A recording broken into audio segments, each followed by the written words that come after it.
It's been frequently observed that there is one Christian doctrine that can be proven beyond a shadow of a doubt.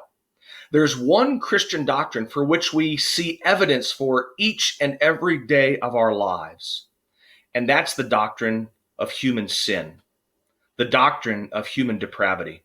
It's the idea that all have sinned and fallen short of the glory of God. It's the idea that all of us have missed the mark in following God and his will.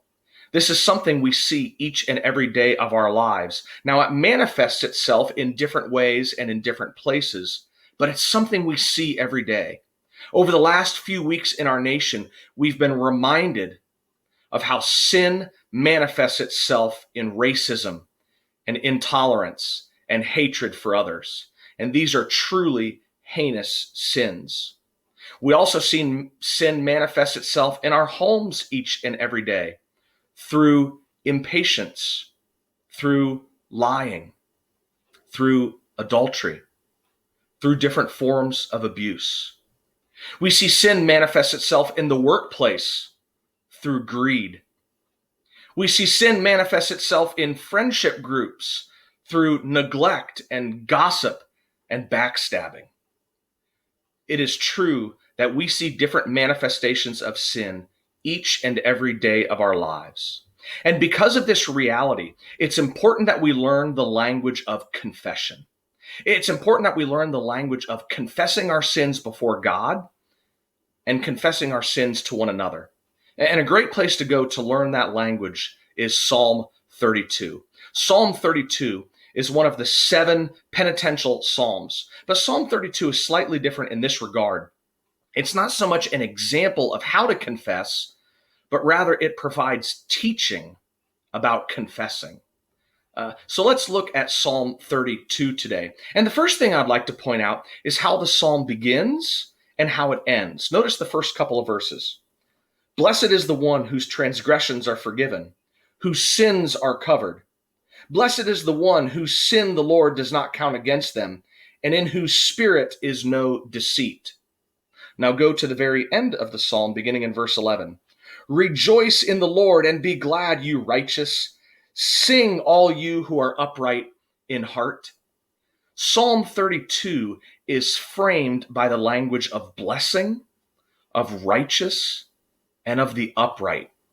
And it's fascinating that these terms are used in the context of confession.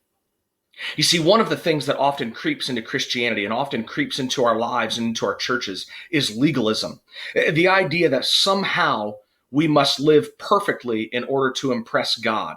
The idea that somehow to be righteous, to be blessed by God, to be approved by God is to be sinless. In some ways, it's to deny the reality of human sin and brokenness. Now, deep down inside, we all know that it's true that we are sinners, but we still like to put up a veneer. We still like to put up a front because we don't want other people to see the sin within our lives. We want to impress them by being righteous, by doing everything right. And maybe we think we can fool God, that if we just do the right things and go through the right activities, God will overlook the sins in our lives. We have this idea that God blesses those who are perfect, and only those who are perfect can be righteous. But Psalm 32 shatters that idea. Psalm 32 is about the penitent.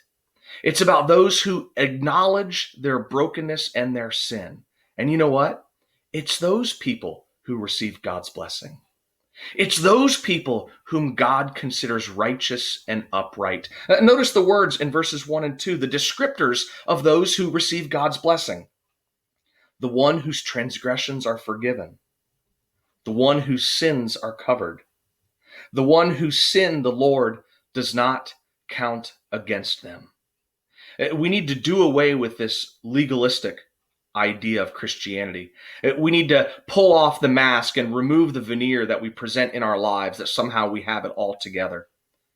Blessed are those who acknowledge their sin.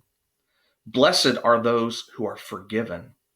The righteous are those who cry out to God for forgiveness. It's so important that we recover the language of confession and brokenness, because that brings about God's blessing. Verses 3 and 4 describe the consequences of failing to confess our sin before God and others. When I kept silent, my bones wasted away through my groaning all day long. For day and night your hand was heavy on me. My strength was sapped as in the heat of summer.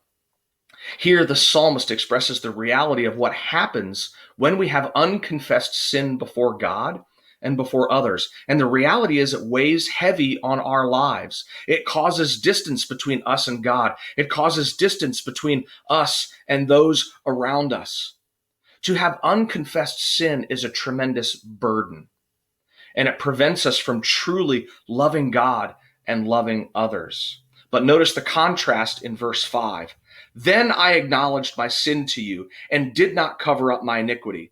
I said, I will confess my transgressions to the Lord, and you forgave the guilt of my sin. The contrast to being silent and to being broken inside because of our unconfessed sin is to let it out. It's to acknowledge our sin. It's to acknowledge our brokenness. It's to speak the language of confession. And when we confess our sins before God, when we confess our sins before one another, it actually opens up the relationship. It gives us opportunity to love God and to love others, to receive God's blessing.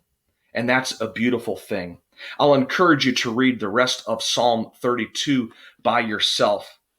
But I want to point out one helpful practice that you could implement each and every day of your lives to practice confession, especially as it relates to our sins before God. One of the practices of the Jesuit priests that St. Ignatius passed along is the prayer of examen.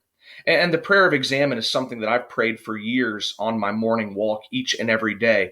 And there are a few different components to the prayer of examen, but I simply want to mention one. The prayer of examen causes you to reflect upon the previous 24 hours. So on my walk, each and every morning, I'll reflect upon the previous 24 hours of my life. And one of the things that I do is I review my day. I review my conversations. I try to remember my thoughts. I try to remember my motivations. And I confess the sins from the day before. One of the reasons why this is such a helpful discipline is that often our confession is very generic. God, I'm a sinner. Will you please forgive me? But in confessing every day, by praying every day and taking a period of time to review our day and to evaluate ourselves and to confess the specific sins in our lives each and every day, we are now being concrete.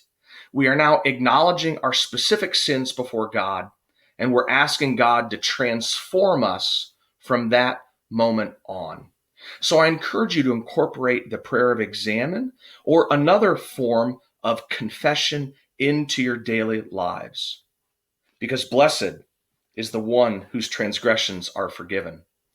Blessed is the one whose sins are covered.